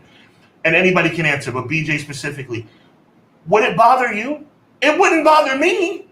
If he won tonight and lost it next week, it wouldn't bother me a bit, because at least he would have his moment. Are we going to go through this whole Jey Uso saga and he's never going to have his moment? What was his moment winning the tag title with Cody Rhodes? Was that his moment? Or was his moment the big WrestleMania match with Jay? I don't know. I don't know what the moment's supposed to be. I feel like this is all set up, Sean. You know what I think the moment is? When the Usos get back together. It's the WWE Classic. We're back, Us. Yeah, he saved his brother. Yeah. Like when the Dudleys got back together in Survivor Series 02. They think that's what's going to happen. The problem is people are tired of that trope. Yep. It's a constant trope that they like to use. Matt Lopez asked, do we think Jay could dethrone Gunther? So now it's changed to the mid-card titles. Honestly, no. I don't think they would let him beat him either. No. I don't know who they have do it at this point. You had several options. We've gotten a chance to know M. Leezy a little bit. I know what M. Leezy's doing right now. M. Leezy is trying to make me feel better. And I appreciate you, M. Leezy. I really do. M. Leezy, I love you, my G. But the answer is no. And that's a shame, too. The only thing I think they would give Jay is maybe the U.S. title. That's the only thing I think they would do. And that's a shame. I agree with you 100% on the Finn Balor. I'm just making that assessment about the world title. Yeah, I just think a lot of those cats were disrespected already. Salute. Sorry, I'm late. Taking care of my nephew and the family. Terrell, you take care of that fan, bro. Yes, sir. God bless you and the family. Now that CM is in WWE, who will be the Devil revealed? Wow. It's like you did the transition for us. Adam Cole. I don't remember who the creator was of this image, but shout out to you, whomever it is. I think it's Tranquilo from Twitter, but it could be. This is our final topic of the night. The Devil storyline, and let me make sure I get Sean's phrasing correct with this here, because I love what he put about it. Does the Masked Man not being CM Punk mean the end for AEW? Sean, box us in with that, man. Frame it for us. Well, I appreciate you, Conrad. And that was the question I posed, and I'll answer it right now. I think the answer is yes. I think they're in deep trouble. I think they boxed themselves into a major corner, and I think that CM Punk signing with WWE is the death nail of that storyline. I think even now, if it's Adam Cole, it'll be a disappointment. Even now, if it turns out to be MJF all along, it would be a disappointment. And I think anyone else would be a disappointment. I think they have really boxed themselves into a corner.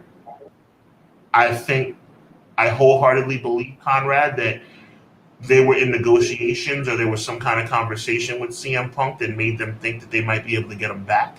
I will never not believe that. I will never not believe that. I will always believe that up until CM Punk walked out at Survivor Series, that CM Punk was something that was in the works for AEW to possibly come back around. No way, Obi-Wan, B+ player, Jay Uso, that's not nice.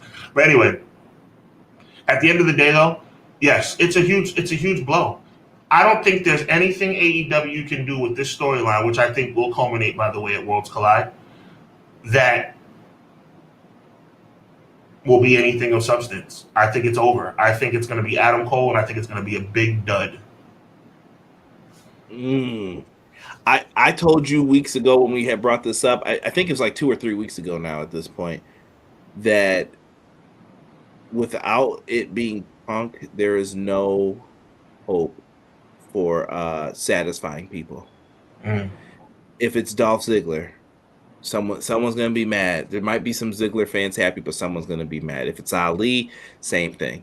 If it's MJF or Adam Cole, it was too predictable for some people. It's not going to work. I think the best thing you could do is just say it's Adam Cole and then reveal this entire plan. The plan was always this. It was always that. But now what if MJF's hurt? They talked about a torn labrum. That's going to take some time to heal up. You got to rest that body part to heal up. They're plagued by injuries right now too. The one thing I want to have done. Listen, we talk about the Devil storyline. I don't know who else to say. We know who we think's done it. We know who we think's like, okay, it's got to be one of these two. We know all the usual suspects. They've got people who are underneath these masks doing something. Maybe we get a reveal eventually with this stuff, but the part that pains me, Sean, is Tony Khan needs to sit down and think about what he wants to do moving forward. Punk's gone. That's it. There's no. You made your bed, you lay in it. It's done. It's over. Tuck yourself in. It's a wrap. Can I say this real quick before you run with your point? And I want you to run. I think CM Punk brought that to the negotiating table in WWE too. Pure speculation. I think he went and sat down with whoever he sat down with at WWE and said, you know what? They want me to be the masked man. That's the situation that I can go back to. What are you going to do for me? That's what I believe. He needed some type of leverage. But go ahead. Why do you think he was playing around on IG with that stuff? Exactly. He needed a little leverage to get a couple more. Yep.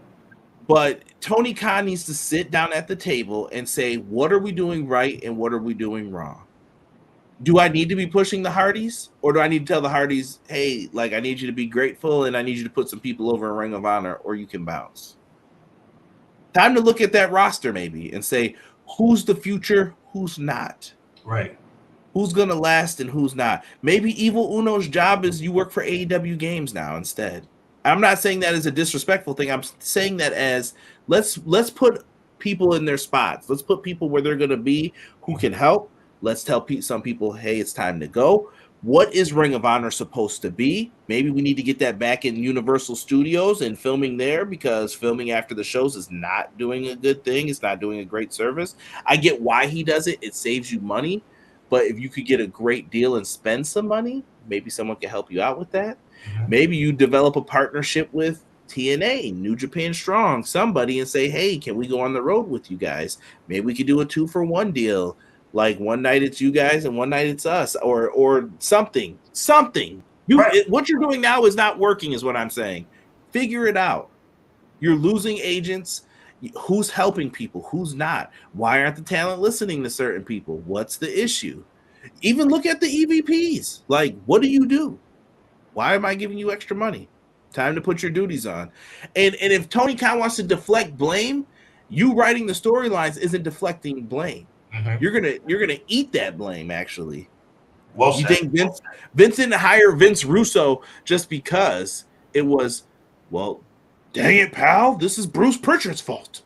What's going on here? No, this is Russo's fault. No, you're writing it, but he's writing it for you. Well said. Tony Khan, be a smart businessman. Well said. Get 2 writers. Yes, sir. Get yourself a Russo and Ferrara. Put them in the room with you, and you get a trusted circle of people, and that's it. That's Tony Khan's circle. Whether it's Jimmy Jacobs, whoever, I don't care who you put in it. Have a small group and say, like, let's talk about this. This is what we're doing. This is what I want. Can you help me? I got a great storyline. Right. Boom, boom, boom, boom, boom. This is how it's going to play out. Let someone else write this for you. Get some booking help. Why are your shows going over on time? I heard Meltzer and Alvarez arguing about this week, and I heard it via another person reviewing it and recapping it. Why were they arguing this week about going over time? And then it didn't record the rest of the show. And Meltzer saying, well, you need to look up the show before and do that. No, that's nobody's job. No. Nobody's job is to do that. That's ridiculous. I agree. Nobody needs to do that.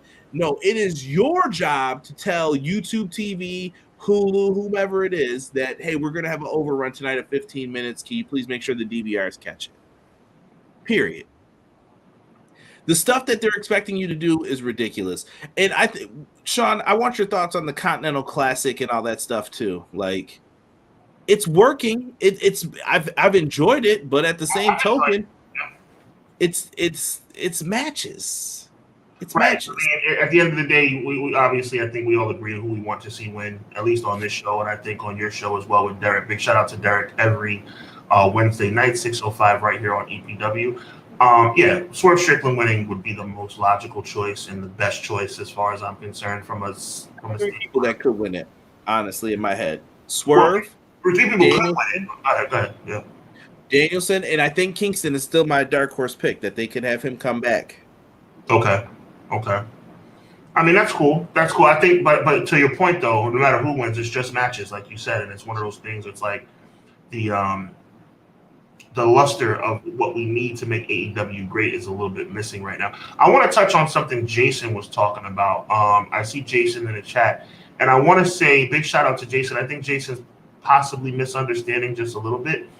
I'm not saying, or we are not saying that it would be a situation where CM Punk is going to, his WWE emergence has caused the demise of AEW. That's not what we're saying. What I'm saying is that this storyline to me is the most lengthy in AEW history. Am I right? It has to be at least the longest AEW in recent memory in the short time they've been around. This has been a lengthy storyline about who the reveal of this person is going to be. And what I'm saying is, Jason and everybody else in the chat, is that number one, we're not rooting for AEW to fail. We want AEW to be highly successful. There's the last thing we want to see is AEW go out of business. CM Punk wouldn't be in WWE without AEW. Exactly.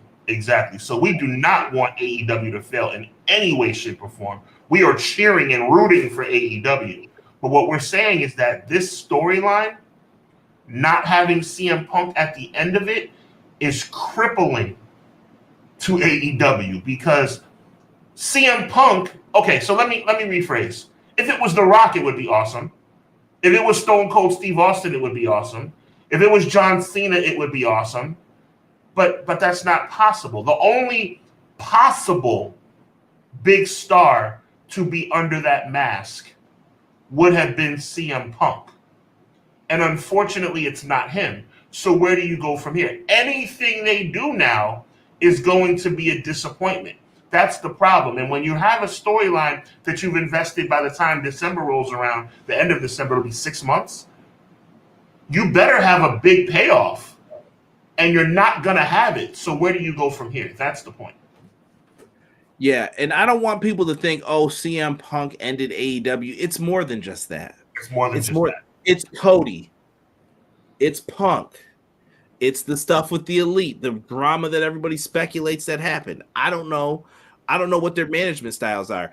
It's disorganization throughout the company. Look at their video game. Disorganization. You can see it. Who's in charge of this? And the community manager's like, I don't know the answer. You have to go to talk to AEW Games. They don't respond to me. Who's going to answer me? I don't know. And I don't mean that disrespectfully. I mean that like, well, then someone needs to be placed in charge of this. But they're not seeing these things. And maybe that's what Tony's issue is. Maybe he needs to look at, how do I manage this stuff more effectively? How do I manage this better? Maybe you need to hire a consulting firm. Cushman and Hubbs is open. We can come in now. Let me sit there with a clipboard for a couple weeks. I'll tell you how to do it. You're going to pay off my student loans, but that's about it. Like, I'll tell you, let's talk. I would dig in and I would be on my computer doing my research 24 hours a day for you guys. Hubs, they did box themselves into a corner. Yep, Let me see. McKinney says the Masked Devil has to be a shocker because at this point, we the fans have ran through the scenarios and it has to be someone we haven't seen in forever because anyone else is going to flop, in my opinion. Sorry. And to piggyback off of that, thank you, McKinney. To piggyback off of that, that's funny.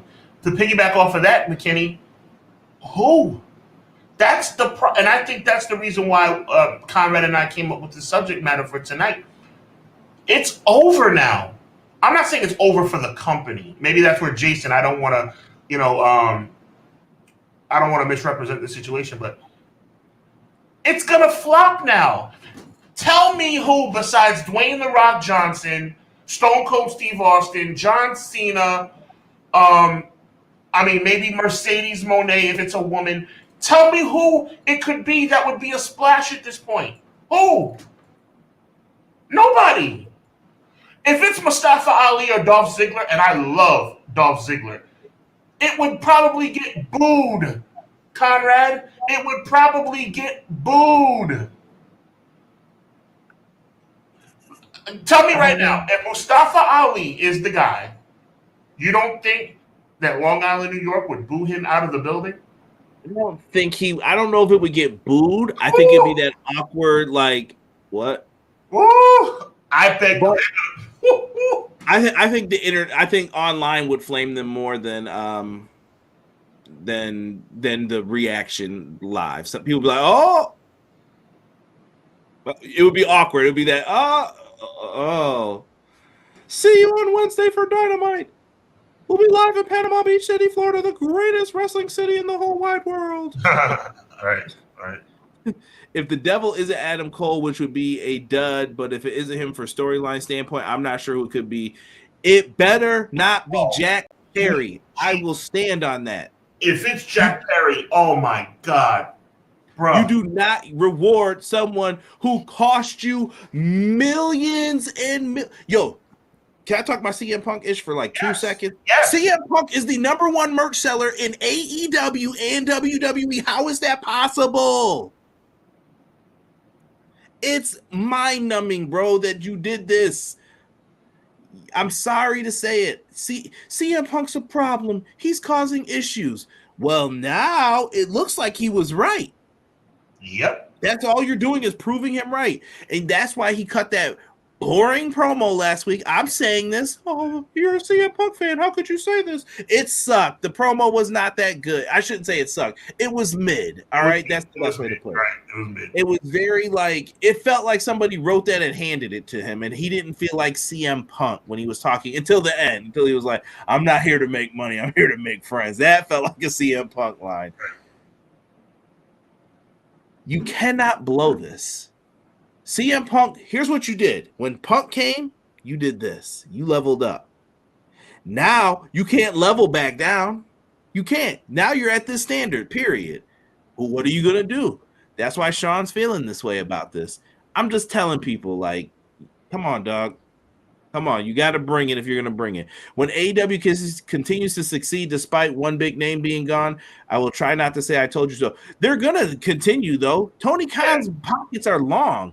That's not the issue. The issue is, how do they get the momentum back, Jason? And they needed to make a splash, Jason. And by the way, you have nothing. I see the comment. You have nothing to apologize for. We love you too, man. Welcome. All this is accepted. We love this, man. But you have nothing to apologize for. They needed to make a splash. This storyline is the biggest. Is it too much hyperbole, Conrad? The biggest storyline in AEW history? I won't say that. I'll say maybe the biggest mystery storyline. Okay. I like the Hangman Page and Kenny Omega saga, and I really like the CM Punk MJF storyline. I thought that was okay. So we'll roll with that. We'll say it's the biggest mystery storyline. If Jason, I'm singling you out, Jason, just so you feel me a little bit more. If it's Jack Perry under that mask, bruh, it would be bad. It would be really, really, really bad. I think he might get booed bad. And I don't mean like in heat kind of way. I mean like go away. I don't want to see you anymore. Because there's going to be fans that hate him. They're going to blame him, just like the Danielson blame. Danielson does not deserve any of the blame. You know, CM Punk is gone. Do you know why?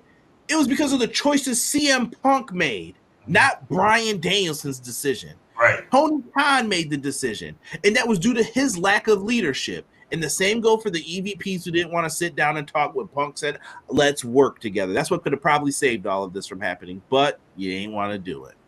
So that's on them. So to piggyback off of what my tag team partner just said, so because you guys are hard-headed and ignorant, meaning the people who didn't want to sit down with CM Punk and work it out, now what you're stuck with is trying to figure out who can be under this mask and hoping that it lands. And when it's Adam Cole, everybody's going to say, man, we saw that coming a mile away. Or if it's Dolph Ziggler or Mustafa Ali, we're like, wow, that's okay. Or if it's Jack Perry, unbelievable, terrible.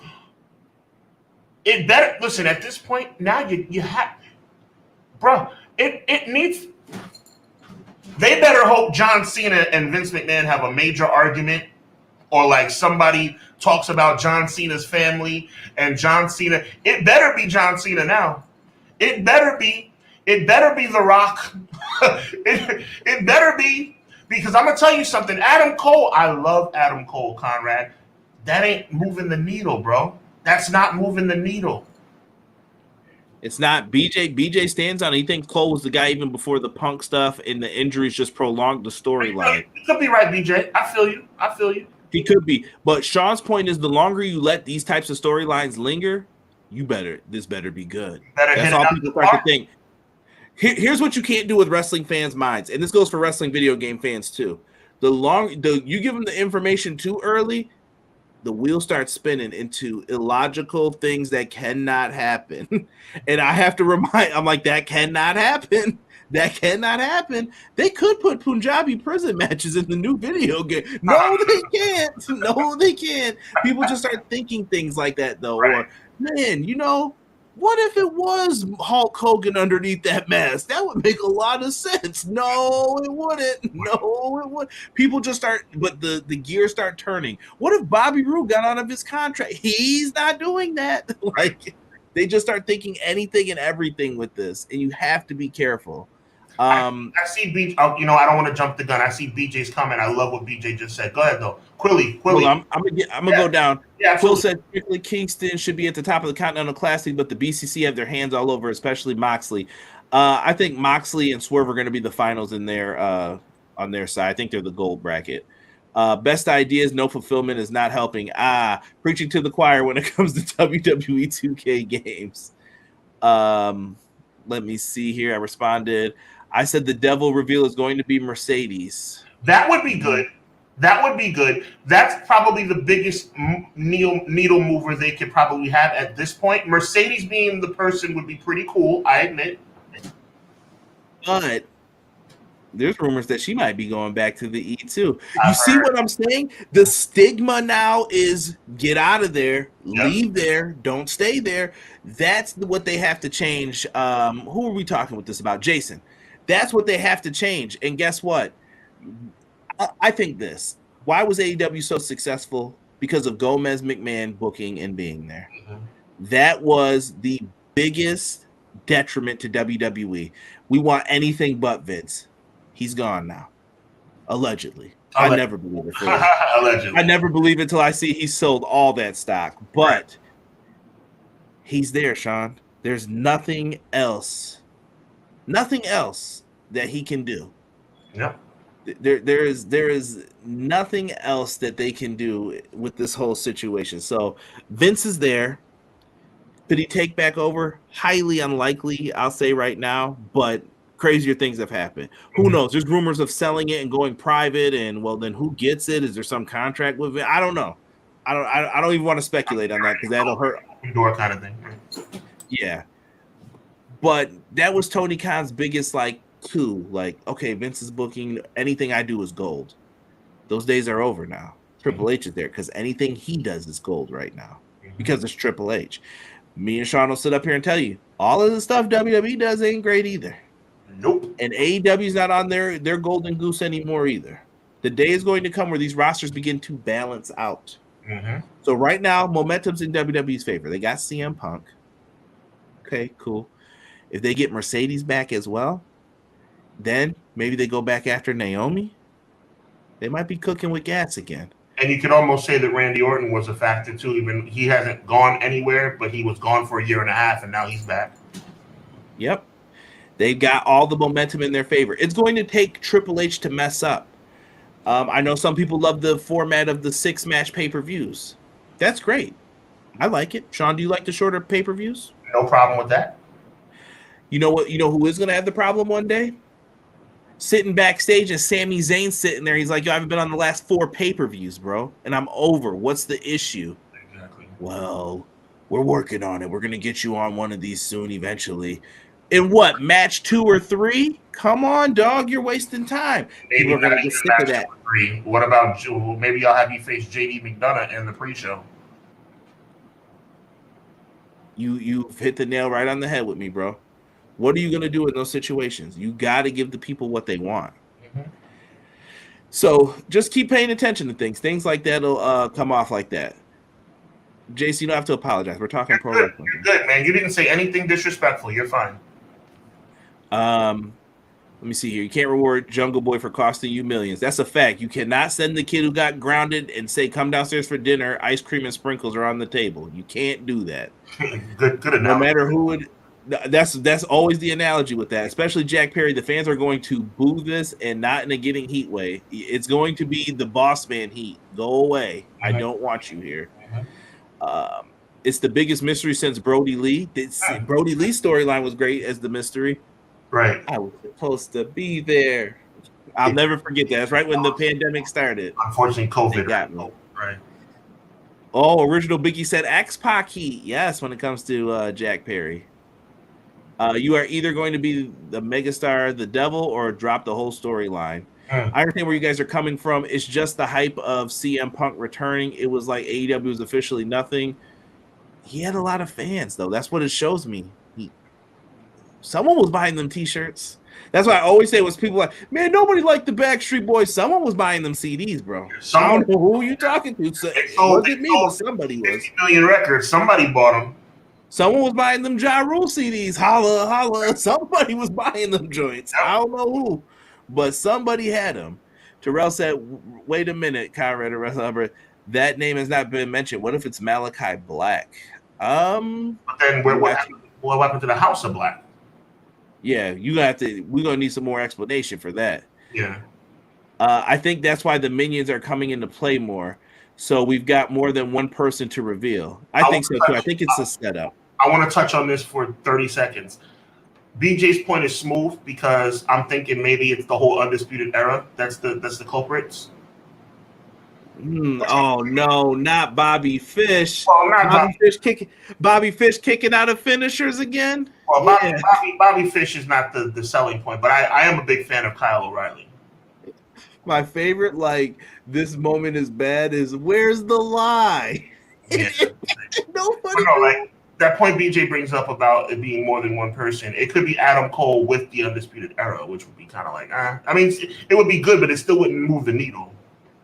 Right. And then it makes you wonder how are Roderick and them involved. I think one of the people were revealed last week in a sneakily way. Somebody's hair was messed up when they came out for their match after the Masked Man had just showed up in the previous segment. And one of these dudes are a little muscular. He's known for power bombing people a lot. Just saying. Wardlow? Oh boy. Punk is scheduled for SmackDown Tribute to the Troops holiday show. That is true. Mercedes being the devil will be an awesome twist. You could do something with that, though. If you line it up and say that she's coming in, she promised to help somebody get something, and then I don't know. You got to get creative with it then. And now she's owed a women's world championship match, maybe. Let me see here. ABV, anybody but Vince coming back for another ABC, anyone but Cena. Deanna said, "Daddy's back." Yes, I don't know if that's for Orton or she also does call Wardlow War Daddy. Oh, someone's a fan of Wardlow. People no. Sammy, don't make me get the hammer. Yo, don't. But Mercedes- don't. There was a one you missed. What if it's Cena? Who said that? Oh, Terrell. Oh. Terrell said that. But I want to make sure. What if it's Cena, the Devil? That would be cool. But that's fantasy. But that would be it. Look, if it is Cena, which it's not, that would be a needle mover. Easy E said Ja hate. Listen, I like Ja Rule. I don't have an issue with Ja Rule. I'm just letting you know, people be out here saying that I wasn't buying them CDs. Someone was buying these CDs, bro. I know. If I used to see a stack of CDs at someone's house, I'm like, nah, I know you got something in here that you don't want nobody seeing this stack of CDs. Oh, sure. It might be Chingy's album, it might be something, but you got something in here that you don't want someone to see. What if it's Kyle O'Reilly? Could be. I don't know if Kyle O'Reilly's a big enough reveal. Would that satisfy you? No. Is Kyle O'Reilly by himself? That's even worse. Like Emily. What if it was Cool Kyle from NXT? It would have Kyle O'Reilly's not big enough. I like Kyle O'Reilly. I like what you're saying, Emily, but it would have to be Adam Cole and Kyle O'Reilly's with him. Yo, now, come on, you guys know Backstreet Boys. Tell me why. Someone was buying those Ja Rule CDs. Listen, man, I had 336 on the burn. I ain't gonna front, man. Murder. Oh my goodness, Red Dragon is back. I'd be happy. We'll see. Another boost to that tag division. How many fish could Bobby Fish fry? If Bobby Fish could fry fish.